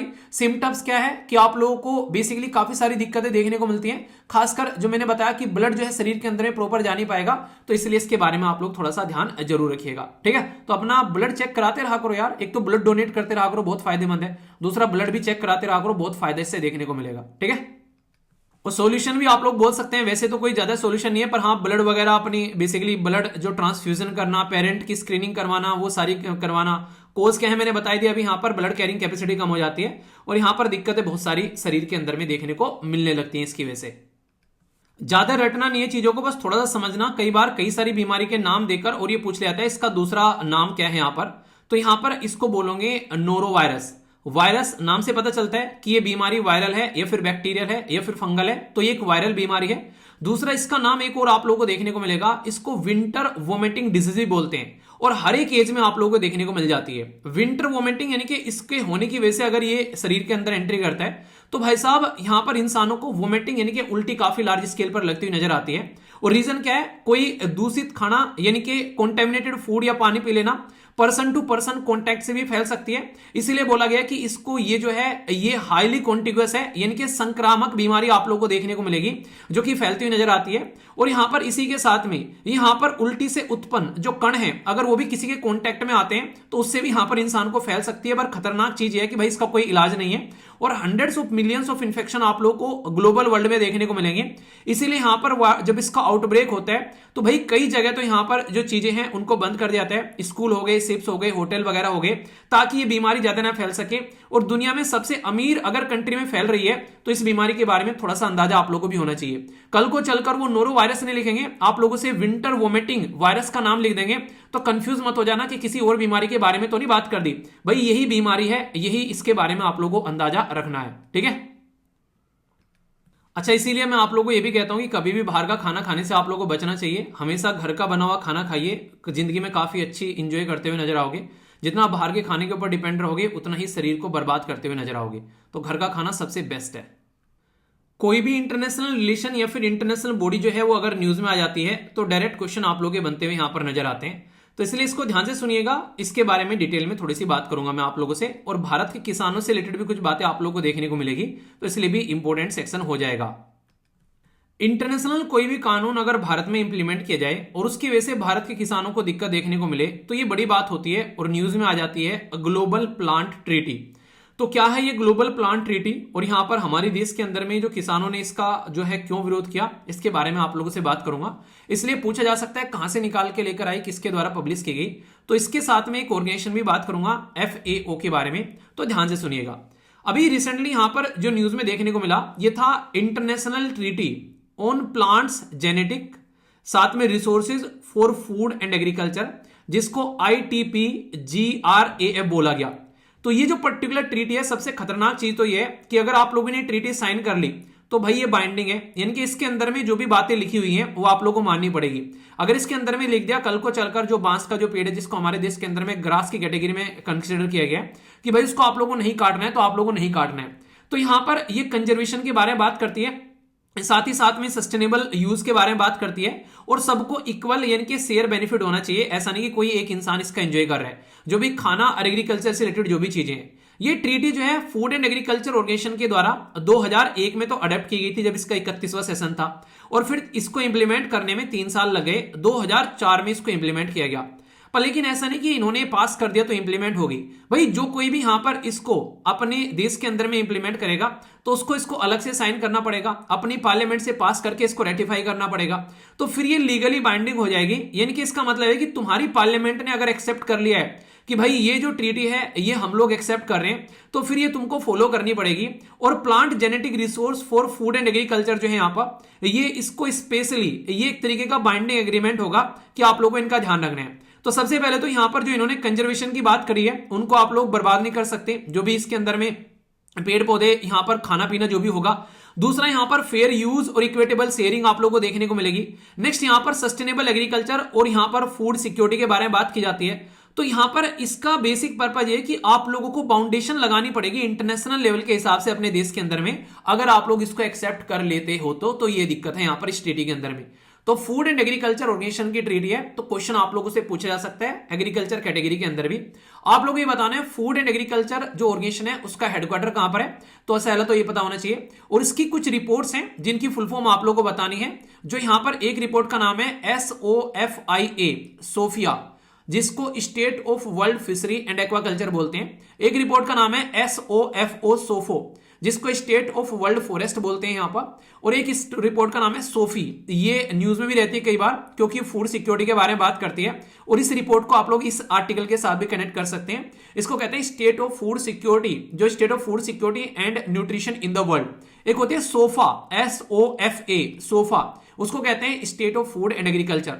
तो ये कुछ एटलीस्ट रिपोर्ट आप लोग को पता होना चाहिए। तो फूड एंड एग्रीकल्चर ऑर्गेनाइजेशन की रिपोर्ट है, इसका जो डे है वो किस दिन सेलिब्रेट किया जाता है, और let there be a bread. मैं आप लोगों को बार बार रिकॉल कराता रहता हूं ये चीजें, ताकि एग्जाम के जाने से पहले आप लोगों को सारी चीजें बिल्कुल माइंड में फिक्स हो जाए। ठीक है, रिसेंटली अभी काफी न्यूज में रहा, ये था बायोलॉजिकल वेपन कन्वेंशन, क्योंकि हमारे देश के एक्सटर्नल अफेयर मिनिस्टर के द्वारा इसमें पार्टिसिपेट किया गया था। और यहां पर बेसिकली किस तरीके से आने वाले टाइम पर बायोलॉजिकल वेपन का इस्तेमाल किया जा सकता है, तो इसको लेकर कंसर्न दिखाया था यहां पर। और ये बायो टेररिज्म का थ्रेट हो सकता है आने वाले टाइम में। उदाहरण के तौर पर कई सारे लोगों ने ये बोला कि जो कोविड-19 आया यहां पर, ये चाइना का एक बायोलॉजिकल वेपन था, जिसका इस्तेमाल कर कर वो दुनिया को अपने हिसाब से कंट्रोल करना चाहता था। तो कल को चलकर अगर जैसे कि कोविड-19 जैसा वायरस कोई भी देश अगर बनाए और किसी के भी देश में छोड़कर उसको बर्बाद कर सकता है 1 मिनट के अंदर में, तो ऐसी चीजों को रोकने के लिए यहां पर इंटरनेशनल लेवल पर ऑर्गेनाइजेशन काम करती है, जो कि इन चीजों को रोकने का काम करती है। तो यहां पर जो बायोलॉजिकल वेपन कन्वेंशन के थ्रू यहां पर काम किया जाता है। तो यहां पर इसका पर्पज यही रहता है कि कल को चलकर यहां पर कोई ऐसा वायरस बनाकर उसका इस्तेमाल नहीं किया जा सके। तो ये पर्टिकुलर सिस्टम आप लोगों के सामने निकल कर आता है। इनको मास डिस्ट्रक्शन का वेपन बोलते हैं, कि पूरी की पूरी जनता, सोचो कितने लोगों की जान चली गई कोविड-19 के टाइम पर। तो ये 1992 में आया था और 1975 में इसको इन्फोर्स किया गया था। तो अभी इंपॉर्टेंट मुद्दा यह है, यहां पर 2025 में इसको पूरे 50 साल पूरे हो गए, तो इसलिए क्वेश्चन बनने के चांसेस आप लोग के हो सकते हैं। इसके अंदर में स्टार्टिंग में जो यहां पर पार्टिसिपेट किया तो यूएसए, यूके, रसिया, क्योंकि दुनिया में सबसे ज्यादा विध्वंस मचाने वाले लोग यही थे यहां पर। और साथ ही साथ में ध्यान रखना यहां पर जो एक है आप लोग का केमिकल वेपन कन्वेंशन, तो यहां पर एक है बायोलॉजिकल वेपन कन्वेंशन यहां पर। तो यहां पर ये बायोलॉजिकल वेपन कन्वेंशन जो है has no formal verification body, इसके अंदर में कोई फॉर्मल वेरिफिकेशन बॉडी नहीं है जो कि इसको इन्फोर्स करती है। तो इसका इन्फोर्समेंट डिफिकल्ट है।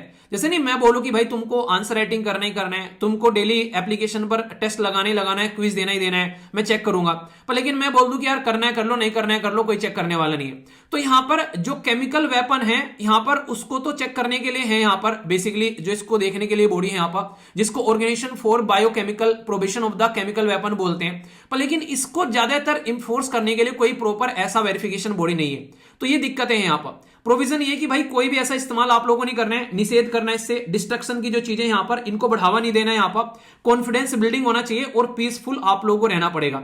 इंडिया ने इसको रेक्टिफाई किया था 1974 में, तो इसलिए भी आप लोग ध्यान रखना, हमारे रेक्टिफिकेशन को भी यहां पर आप लोग समझ सकते हैं, इसलिए हम भी इसकी जो पैटर्न फॉलो करते हैं। और हम लोग भी जो दुनिया में कहीं कोई इसके बारे में बात करता है तो हम कहते हैं कि नहीं होना चाहिए यहां पर ये चीजें, ठीक है। तो ये पॉइंट आप लोग यहां पर समझ सकते हैं। तो organisation for provision of the chemical weapon, उसके बारे में और इसको लेकर दोनों में आपस में कंफ्यूज मत होना, दोनों अलग बॉडी है। अगर मैं दूसरी बॉडी के बारे में थोड़ा सा बात करूं, organisation for provision of the chemical weapon, तो याद रखना ये क्रिएट की गई थी यहां पर 1997 में यहां पर, और साथ ही साथ में हैग में इसका हेडक्वार्टर है, और इसको नोबेल प्राइज भी मिल चुका है यहां पर पीस के फील्ड का 2013 में, क्योंकि केमिकल को रोकने के लिए इन्होंने काफी काम किया है। क्योंकि पास्ट में कई सारे देश के अंदर में ये माना जाता है कि जो केमिकल का इस्तेमाल किया है लोगों को मारने में, सेरीन गैस छोड़ देना, जैसे बशर अल असद जो कि आप लोगों को सीरिया के जो डिक्टेटर थे उनके नाम पर भी यहां पर आरोप लगाए गए थे, तो इस तरीके से जहरी गैस का छोड़ देना, कुछ इस तरीके का काम करना, तो ये मानवता के खिलाफ है। तो दोनों की दोनों याद रख लेना थोड़ा सा, इसलिए दोनों को कंपेयर कर दिया। जब कोई चीज आपस में कंपेयर हो जाती है ना, तो वो याद रखना आसान रहती है और आप लोगों की एग्जाम में गलती होने के चांसेस भी जो है कम रह जाते हैं। तो इसलिए दोनों को मैंने थोड़ा सा कंपेयर कर दिया यहां पर, ठीक है। हमारे देश के चीफ इलेक्शन कमिश्नर जो ज्ञानेश कुमार जो थे, यहां पर ज्ञानेश कुमार जी के द्वारा चेयरमैनशिप एज्यूम की गई एक इंटरनेशनल इंस्टीट्यूशन की, जिसको कहते हैं international institute for democracy electoral assistance. ये एक इंटरनेशनल लेवल का आइडिया यानी कि बॉडी है। यहां पर आप लोग नाम से इसका पर्पज निकाल सकते हैं। डेमोक्रेसी यानी कि लोकतंत्र यानी कि जनता का तंत्र, डेमो माने जनता, क्रेसी माने रूल, यहां पर उसको कैसे इंप्लीमेंट करना है दुनिया में, तो ये बॉडी काम करती है। तो ये इंटर गवर्नमेंटल ऑर्गेनाइजेशन है, यानी कि सरकारें इसमें पार्टिसिपेट करती है, ताकि जो डेमोक्रेसी है यानी कि लोकतंत्र है और जो इलेक्टोरल प्रोसीजर यानी कि चुनावी प्रक्रिया है, उनको सिस्टमेटिक वे में संवैधानिक तरीके से इंप्लीमेंट किया जा सके, और वो भी पॉलिटिकल यानी कि राजनीतिक भागीदारी के साथ में। तो इसको ध्यान में रखते हुए 1995 में ये बॉडी बनाई गई, और इसका जो हेडक्वार्टर बनाया गया ये स्वीडन के अंदर में बनाया गया। स्वीडन कहां पर है आप लोग को दिमाग में आ रहा है? सोचो कहां पर है स्वीडन, अगर दिमाग में रिकॉल करोगे तो आप लोग को याद आ जाएगा। तो यह है अपना देश। यहां से आप लोग अगर स्वीडन जाओगे तो गड्डी लेकर चलना, यहां आप लोग पहुंचोगे स्वीडन, यहां फिनलैंड, यहां नॉर्वे, और ये तो कई बार मैं आप लोगों को चीजें दिखा देता हूं ताकि आप लोग के माइंड में रहे यहां पर। तो इलेक्टोरल प्रोसीजर को लेकर चलना, डेमोक्रेसी को मेंटेन करना, संवैधानिक प्रक्रिया को फॉलो करना, ये काम करते हैं बेसिकली। 34 मेंबर आप लोगों को देखने को मिलेंगे, तो इसके बारे में आप लोग समझ सकते हैं। कल को चलकर क्वेश्चन आप लोगों से पूछा जा सकता है, तो ग्लोबल स्टेट डेमोक्रेसी रिपोर्ट यही प्रस्तुत करते हैं, इलेक्टोरल सिस्टम डिजाइन हैंडबुक यही प्रस्तुत करते हैं, कॉन्स्टिट्यूशन बिल्डिंग प्राइम सीरीज यही प्रस्तुत करते हैं। यानी कि संविधान के हिसाब से, डेमोक्रेसी के हिसाब से इलेक्शन की चुनावी प्रक्रिया मस्त होनी चाहिए, जबरदस्त होनी चाहिए, इसलिए ये बॉडी आप लोगों को काम करती हुई यहां पर नजर आती है। तो अगर कल को पूछे यहां पर कि भारत जो है उसके द्वारा यहां पर इसकी चेयरमैनशिप जो है वो एज्यूम की गई, तो ये कोई गलत क्वेश्चन नहीं होगा, तो स्टार लगा लेना इसके लिए, क्योंकि इलेक्शन कमीशन ऑफ इंडिया जो है वो रिसेंटली बहुत तगड़े तरीके से न्यूज में रहा, सुप्रीम कोर्ट की वजह से या अलग अलग रीजन की वजह से भी। ठीक है, साइंस एंड टेक काफी टफ लगता है वैसे, पर लेकिन इसके क्वेश्चन जो है एग्जाम के लिए इंपॉर्टेंट होते हैं और डायरेक्ट क्वेश्चन भी पूछे जाते हैं। तो साइंस एंड टेक वाले पोर्शन को भी आप लोग को अच्छे से कवर कर एग्जाम के लिए जाना है। ठीक है, हमारे देश के अंदर में सैटेलाइट वगैरह को लॉन्च करने के लिए कौन सी कंपनी जानी जाती है, जो कि सरकार की कंपनी है, उसका नाम कमेंट बॉक्स में आप लोग लिखो, क्योंकि यहां से सबसे इंपॉर्टेंट मुद्दा ये निकल कर आता है कि भाई प्राइवेट पार्ट भी हमारे देश के अंदर में पार्टिसिपेट कर रहे हैं, और नाम है इसका स्काई रूट। स्काई रूट ऐसे समझो जैसे इलोन मस्क की कंपनी है, यहां पर बेसिकली जो स्पेस के लिए काम करती है, स्पेस एक्स, ऐसे ही हमारे देश के अंदर में भी प्राइवेट कंपनी आ रही है इसरो के अलावा भी, तो ये भी अपने सैटेलाइट वगैरह लॉन्च कर रहे हैं, यहां पर रॉकेट वगैरह बना रहे हैं। तो यहां पर प्राइम मिनिस्टर मोदी खुद देश के प्रधानमंत्री के द्वारा इसको अनवील किया गया ताकि प्राइवेट सेक्टर का पार्टिसिपेशन बढ़ाया जा सके। तो फर्स्ट प्राइवेट कंपनी रॉकेट, जिसका नाम विक्रम फर्स्ट रखा गया, यह हमारे देश के प्रधानमंत्री जी के द्वारा अनवील किया गया। और इंटरेस्टिंग बात यह थी कि नाम भी विक्रम साराभाई जी के नाम पर रखा गया, जिनको father of Indian space programme बोलते हैं। तो ये काफी इंपॉर्टेंट रहेगा आप लोगों के लिए। तो विक्रम सीरीज में फर्स्ट, सेकंड, थर्ड आप लोगों को देखने को मिलेंगे, और ये लियो यानी कि लो अर्थ ऑर्बिट में जाएंगे। यानी कि जो हमारी पृथ्वी होती है उसके जो सबसे पास वाला जो एरिया होता है उसको नॉर्मली हम लोग लो अर्थ ऑर्बिट बोलते हैं, और फिर उसके दूर वाला जो एरिया होता है तो इस तरीके से यहां पर देखने को मिलेगा। सबसे पास को लिए बोलते हैं हम लोग लो अर्थ ऑर्बिट। इसकी जो डिस्टेंस मानी जाती है ये 100 किलोमीटर से लेके लगभग 2000 किलोमीटर तक आप लोगों को देखने को मिलती है।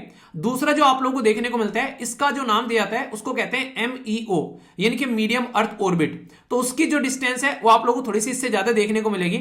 और साथ में फिर यहां पर जाएंगे ये आउटर अर्थ ऑर्बिट यहां पर, तो इसकी डिस्टेंस और ज्यादा देखने को मिलेगी। तो यहां पर 2000 तक का है, यहां पर आप लोगों को देखने को मिलेगी 2000 से लेके लगभग 20000 तक का, और यहां पर आप लोगों को देखने को मिलेगी 20000 से लेके लगभग 3600 किलोमीटर तक का। तो इसमें सारे के सारे जो इसके ये 1, 2, 3 जाने वाले हैं, ये लो अर्थ ऑर्बिट के अंदर में आप लोगों को जाते हुए नजर आएंगे, जिनका जो किलोग्राम है, जो वेट है लगभग 290 किलोग्राम के करीब आप लोगों को देखने को मिलेगा। तो जैसा मैंने बताया लो अर्थ ऑर्बिट कितना है, ये 200 से लेके 2000 के बीच में, तो ये 500 किलोमीटर लो अर्थ ऑर्बिट में इसको यहां पर रखने वाले हैं। और इसका जो फायदा होगा यहां पर, ये कमर्शियल, गवर्नमेंट और डिफेंस भी इसका कस्टमर बनता हुआ नजर आएगा। तो ये काफी अच्छा है हमारे देश के अंदर में कि हम लोग इस तरीके से काम कर रहे हैं, और ये आगे चलकर 3D प्रिंटिंग में भी काफी हेल्प करेगा यहां पर, जिससे कि हमारे देश के अंदर में एडवांस टेक्नोलॉजी देखने को मिलेगी। तो इससे हम लोग कहीं ना कहीं अच्छे लेवल पर प्राइवेट सेक्टर का पार्टिसिपेशन बढ़ा रहे हैं। तो कंपनी का नाम है यहां पर स्काई रूट एयरोस्पेस, याद रखना। और विक्रम इसका first small solid fuel orbital class का ये आप लोग का जो है रॉकेट लॉन्च होता हुआ नजर आ रहा है, और विक्रम साराभाई जी के नाम पर है, तो स्टार लगा लेना। फर्स्ट टाइम यहां पर प्राइवेट कंपनी का कोई रॉकेट लॉन्च किया, और देश के प्रधानमंत्री जी के द्वारा यहां पर इसको अनवील किया गया। तो इसको लेकर कोई कंफ्यूजन आप लोगों के मन में नहीं होना चाहिए। तो आगे भी सीरीज में आप लोगों को कई सारी चीजें इसमें देखने को मिलने वाली है। ठीक है, अच्छा ज्यादा नहीं पर इतना जरूर याद रख लेना, कई बार कई सारे अलग अलग देश के द्वारा अपने प्रोजेक्ट लॉन्च किए गए, तो ऐसा ही एक प्रोजेक्ट आप लोगों को देखने को मिलेगा, परसिवियरेंस। तो ये नासा का एक रोवर है जो इन्होंने लॉन्च किया था मार्स के लिए, और उसने पहली बार फर्स्ट टाइम लाइटनिंग डिटेक्ट की है, जैसे नहीं कहते बिजली का कड़कना यहां पर, तो लाइटनिंग डिटेक्ट की गई यहां पर इनके इस रोवर के द्वारा।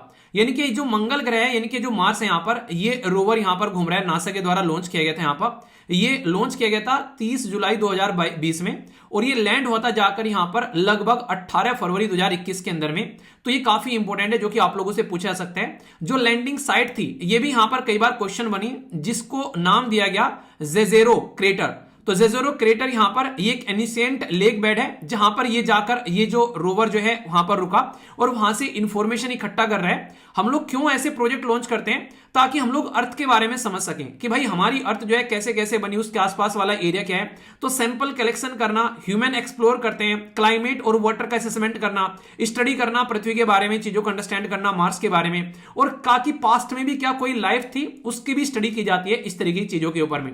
तो रेड प्लैनेट मार्स के बारे में आप लोग ध्यान रखना, क्या भारत का कोई प्रोजेक्ट है यहां पर मार्स को लेकर, अगर हां तो यहां पर कब लॉन्च किया गया था और उस प्रोजेक्ट का नाम आप लोगों को यहां पर बताना है। ये काफी इंपॉर्टेंट है और आप लोगों से डायरेक्ट क्वेश्चन भी पूछा सकते हैं। जैसे हमारी गैलेक्सी है जिसको आप लोग मिल्की वे बोलते हो, इसी तरीके की एक गैलेक्सी हमारे देश के अंदर में जो पुणे के रिसर्चर है उन्होंने यहां पर आइडेंटिफाई की गई और इसका नाम रखा गया मिल्की वे। तो मिल्की वे नहीं रखा गया, हमारी खुद की गैलेक्सी का नाम मिल्की वे है, पर उसी के जैसी है इसलिए इसका नाम रखा गया अलकनंदा। अलकनंदा हमारे देश के अंदर में एक रिवर है जिसका नाम आप लोग जानते हैं। वैसे हिंदी टर्म मिल्की वे का मतलब होता है आकाश गंगा। अब यहां पर हमारे देश की जो नदी है उसके नाम पर आप लोगों को यहां पर अलकनंदा भी देखने को मिल रही है।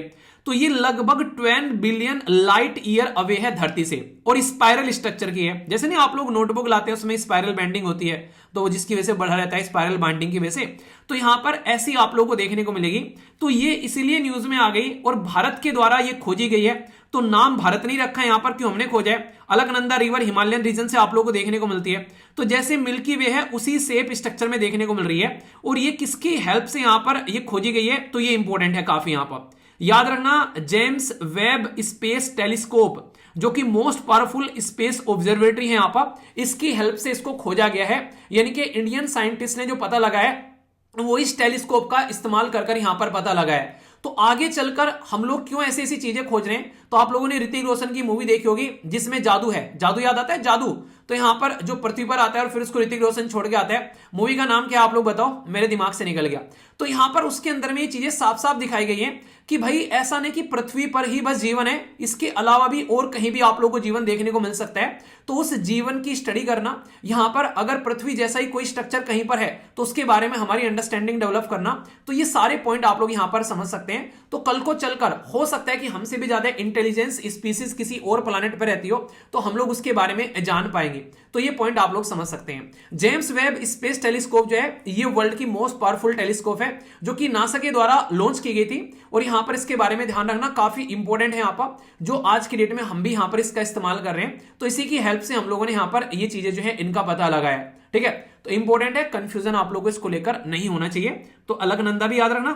कौन सी टेलीस्कोप का नाम यूज किया गया है, मिल्की वे, हमारे वाली आकाश गंगा, इसका नाम यहां से देखने को मिला और बिल्कुल आकाश गंगा जैसी आप लोगों को यहां पर देखने को मिलेगी।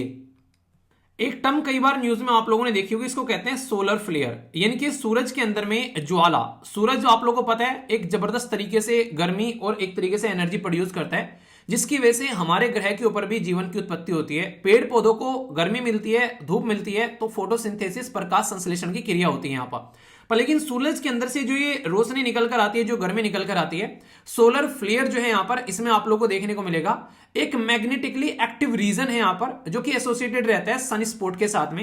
यानी कि एक तरीका मैग्नेटिक फील्ड है यहां पर जिसके चक्कर में यहां पर कई बार इस तरीके के फ्लेयर्स चलते रहते हैं। जैसे कि आप लोग धरती पर बोलो कि जैसे ज्वालामुखी फट रहा है, तो उस तरह की कंडीशन देखने को मिलेगी सल की सरफेस में। यानी कि सारा सरफेस ऐसा नहीं है, जगह जगह कहीं पर इस तरीके के स्पॉट आप लोगों को देखने को मिलेंगे जहां पर इस तरीके की कंडीशन निकल कर आती है कि जबरदस्त तरीके से वहां से फ्लेयर निकल कर आ रही है कोई पर्टिकुलर रीजन की जगह से यहां पर, तो इसको सोलर फ्लेयर का नाम दिया जाता है यहां पर जब इस तरीके की बातें हम लोग यहां पर करते हैं। तो ये जो सोलर फ्लेयर है अगर ये न्यूज में आती है तो आप लोगों को इसके बारे में पता होना चाहिए किस तरीके की ये सोलर फ्लेयर है। कल को चलकर आप लोगों से इसके बारे में क्वेश्चन पूछे तो बेसिक चीजें एटलीस्ट पता होना चाहिए। सबसे पहले यहां पर ये एक तरीके से आप लोगों को देखने को मिलेगा कि सोलर फ्लेयर जो है इनको क्लासिफाइड किया जाता है एक्स रेज ब्राइटनेस के तौर पर, जो कि नासा का GOES सैटेलाइट है जिसके द्वारा यहां पर ये चीजें मैच की जाती है।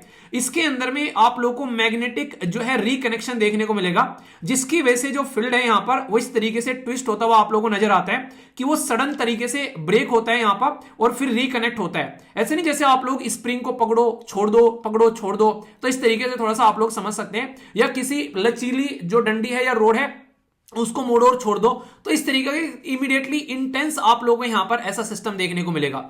अच्छा, हमारे देश के अंदर में सूरज को लेकर कोई प्रोजेक्ट है क्या जो कि सन की स्टडी के बारे में बात करता है, उसका नाम भी आप लोग यहां पर ध्यान रखना क्योंकि आगे चलकर सोलर फ्लेयर के बारे में आप लोगों से क्वेश्चन पूछा जा सकता है। तो बेसिक है यहां पर ये जो फ्लेयर होता है यहां पर इसके बारे में एटलीस्ट आप लोगों को थोड़ा सा आइडिया रखना चाहिए कि किस तरीके की रेज निकल कर आती है, किस तरीके की कंडीशन है यहां पर, और आज की डेट में हम लोग क्यों स्टडी करते हैं क्योंकि धरती पर हम लोग इसको फील करते हैं किस तरीके की चीजें हमारी यहां पर, तो कहीं ना कहीं सूरज की स्टडी हम लोग को करना जरूरी है, कल को पता तो चले कि कुछ दिक्कत ना हो जाए यहां पर। ठीक है, तो इसलिए इस तरीके की स्टडी होती रहती है। इस सेक्शन के अंदर जो भी इंपॉर्टेंट डिफेंस की न्यूज है या फिर जो भी एक्सरसाइज है डिफेंस की या फिर यहां पर सिक्योरिटी से रिलेटेड जो भी न्यूज है वो सारी न्यूज में आप लोग यहां पर कवर करता हूं, तो ध्यान से सुनिएगा, ये भी काफी इंपॉर्टेंट सेक्शन आप लोग का हो जाता है। यहां पर बात की जा रही है चाणक्य डिफेंस डायलॉग के बारे में। डायरेक्ट क्वेश्चन आप लोगों से पूछा जा सकता है, चाणक्य जी का नाम आप लोगों ने सुना होगा, उन्होंने किस इंसान को उठाकर राजा बना दिया था, एक नॉर्मल इंसान को। तो चाणक्य नीति या चाणक्य की जो जिस तरीके की प्रक्रिया थी चीजों को देखने की, वो हमारे देश की आर्मी को भी यहां पर बेसिकली एक तरीके से अपने सिस्टम के अंदर में इंक्लूड करने की कोशिश की जाती है। तो इंडिया के अंदर में यहां पर जो याद रखना, चाणक्य डिफेंस डायलॉग जो है इसका बेसिक पर्पज यहां पर यह है कि हम लोग जिस तरीके से चाणक्य के बारे में हम लोग जानते हैं, चाणक्य जी एक काफी सातिर तरीके के इंसान थे, जिस तरीके से वो यहां पर अपनी नीतियों को फॉलो कर कर आज की डेट में हम लोग उनके बारे में पढ़ते हैं तो हमारे जो है रोंगटे खड़े हो जाते हैं कि इतना सातिर दिमाग जो है इंसान कैसे अपना बेसिकली बना सकता है। तो यहां पर वो सारी चीजें आप लोगों ने उनके बारे में अलग अलग मूवीज वगैरह में या फिर जरूर इसके बारे में पढ़ा होगा। तो इसलिए मैं आप लोगों को यहां पर जो बातें बताने वाला हूं ध्यान से सुनिएगा, डायरेक्ट क्वेश्चन भी आप लोगों से पूछा जा सकता है। और यहां पर इसका बेसिक पर्पज है CLAWS, जिसको centre for basically land warfare study बोलते हैं, यानी कि धरती पर हम लोग किस तरीके से किसी के साथ में अगर लड़ाई करें तो कैसे उसको डील कर सकते हैं। तो यहां पर इसके अंदर में ये सारी की सारी चीजें हम लोग कोशिश करते हैं। National security, defence reform, technology और मल्टी डोमेन में कैसे हम लोग मिलकर काम कर सकते हैं। तो थर्ड एडिशन जो है 2025 में मोनिक्सा सेंटर न्यू दिल्ली के अंदर में देखने को मिला और थीम रखी गई रिफॉर्म टू ट्रांसफॉर्म यहां पर, और किस तरीके से सशक्त, सुरक्षित और विकसित भारत हम लोग बन सकते हैं। तो जो भी समस्या है हमारे देश के सामने उन सबको कैसे डील कर सकते हैं, तो ये बेसिक इसका पर्पज है। तो ये देश के प्रेसिडेंट जी के द्वारा इसको इनोग्रेट किया गया था। तो तीसरे नंबर का है, न्यू दिल्ली में आप लोगों को देखने को मिला।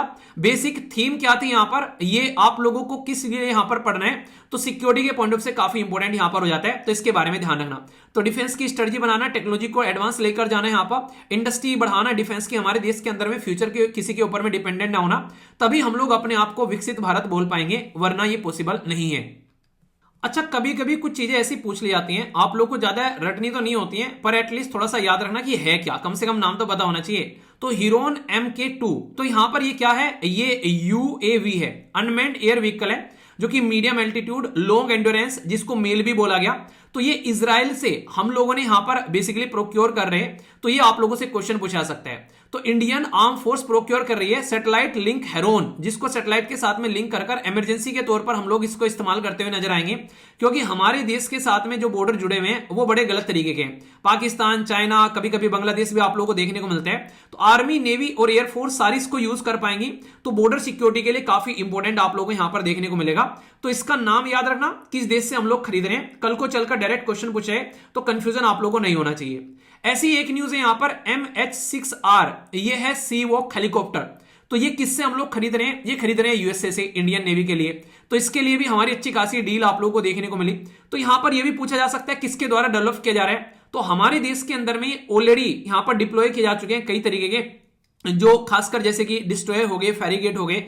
तो हमारे देश के अंदर में हम लोग अपनी देश की जो नेवल फोर्स है उसको भी बूस्ट कर रहे हैं। तो कल को चलकर अगर किधर से भी, चाहे यहां पर पाकिस्तान की साइड से, चाहे चाइना की साइड से, या फिर यहां पर अगर आप लोग बात करो बांग्लादेश की साइड से, किसी भी तरीके से कोई बदतमीजी अगर देखने को मिले, तो हम अपने आप को जल, थल और नभ में तैयार कर रहे हैं, यानी कि धरती, आसमान और पानी के अंदर में अपने आप को हर तरीके से प्रिपेयर कर रहे हैं, अलग अलग डिफेंस इक्विपमेंट प्रोक्योर करके, और अपने देश के अंदर भी अलग अलग डिफेंस इक्विपमेंट बनाकर। तो ये काफी इंपॉर्टेंट है हमारे देश के लिए, फ्यूचर सिक्योरिटी को ध्यान में रखते हुए। कई बार डिफेंस एक्सरसाइज आप लोगों को न्यूज में आती है, और वो डिफेंस एक्सरसाइज अगर हमारे देश के अंदर में हुई तो और भी इंपॉर्टेंट है। इंडिया और मालदीव की एक ज्वाइंट मिलिट्री एक्सरसाइज है, इसका नाम है इक्वेरिन।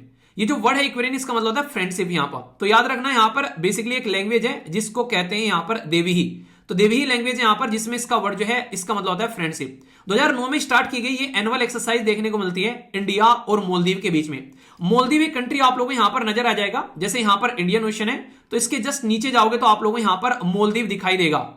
नहीं दिखा मालदीव, क्या बात कर रहे हो, अच्छा ये दिख गया, यहाँ पे तो थोड़ा सा नीचे आओगे तो आप लोगों को मालदीव दिख जाएगा। यहाँ पर एग्जैक्ट लोकेशन आप लोगों के सामने है, ऊपर हमारा देश हो गया और नीचे आप लोगों को मालदीव दिखाई दे रहा है। तो इस लोकेशन के बारे में मैं आप लोगों से बात कर रहा था। तो यहां पर याद रखना इक्वेरियन एक्सरसाइज किसके साथ में देखने को मिल रही है, मालदीव के साथ में हमारी है, फ्रेंडशिप इसका मीनिंग है। और अब की बार केरला के अंदर में ये एक्सरसाइज आप लोगों को देखने को मिली भारत के अंदर में। तो ऑल्टरनेटिव होती है, एक साइड यहां पर, एक साइड हमारे यहां पर। तो कल को चलकर इंडियन ओशन में अगर कोई डिजास्टर भी आता है, कोई यहां पर अगर चलकर कोई काउंटर इंसर्जेंसी या एंटी टेरर कोई ऑपरेशन चलाना है, टेररिज्म को कंट्रोल करना है, या कोई मिलिट्री में मिलकर काम करना है, तो ये सारी चीजें देखने को मिलती है। तो ये इक्वेरियन एक्सरसाइज इंपॉर्टेंट है और डिफेंस एक्सरसाइज से प्रीलिम से क्वेश्चन ऑलरेडी बन चुके हैं, अगर पुराने पीवाईक्यूज उठाकर आप लोगों ने देखे होंगे तो। ओके, तो दोस्तों कैसा लगा ये सेशन कमेंट बॉक्स में जरूर बताना, और क्या आप लोग चाहोगे इसको कंटिन्यू किया जाए हर एक वीक के अंदर में, तो आप लोग बताना। इस लेक्चर की जो पीडीएफ है आप लोग को टेलीग्राम पर भी मिल जाएगी, और StudyLoverVir.in नाम से वेबसाइट है, वहां से जाकर डाउनलोड कर लेना। या आप लोगों को पता है SLV नाम से एप्लीकेशन भी है, जहां से आप लोग वहां से भी जाकर डाउनलोड कर सकते हैं। तो ये सारी की सारी चीजें आप लोग वहां से देख सकते हैं। तो आशा करता हूं कि आप लोग इसको एंजॉय करोगे और इस सीरीज को कंटिन्यू करेंगे। अगर आप लोग चाहोगे तो कमेंट बॉक्स में यस लिख देना, और अगर नहीं चाहिए तो नो भी लिख देना, मुझे कोई दिक्कत नहीं है। तो लव यू ऑल, इतने पेशेंस के साथ में इस लेक्चर को सुनने के लिए तहे दिल से धन्यवाद। नेक्स्ट सेशन में मिलता हूं, तब तक अपना ध्यान रखिए। बड़ों को नमस्ते, छोटों को प्यार, छोटी सी लाइफ एंजॉय करार। मिलता हूं नेक्स्ट सेशन में, तब तक के लिए जय हिंद। मौज लो, रोज लो, नहीं मिले तो खोज लो, लाइफ को एंजॉय करो और आगे बढ़ते रहो। Love you all, take care, जय हिंद। और हाँ, ये कोई रिवीजन की क्लास नहीं है, इसके अंदर में वो टॉपिक में डिस्कस करता हूं जो इंडियन एक्सप्रेस पीआईबी के एक्स्ट्रा टॉपिक है यहाँ पर, जो कई बार द हिंदू के अंदर में कवर नहीं किए जाते हैं। तो इसलिए इसको आप लोग ध्यान रखिएगा। तो love you all, take care, जय हिंद। दोनों वीडियो आप लोगों को कंबाइन कर देखकर चलनी है, ठीक है। All the best all of you.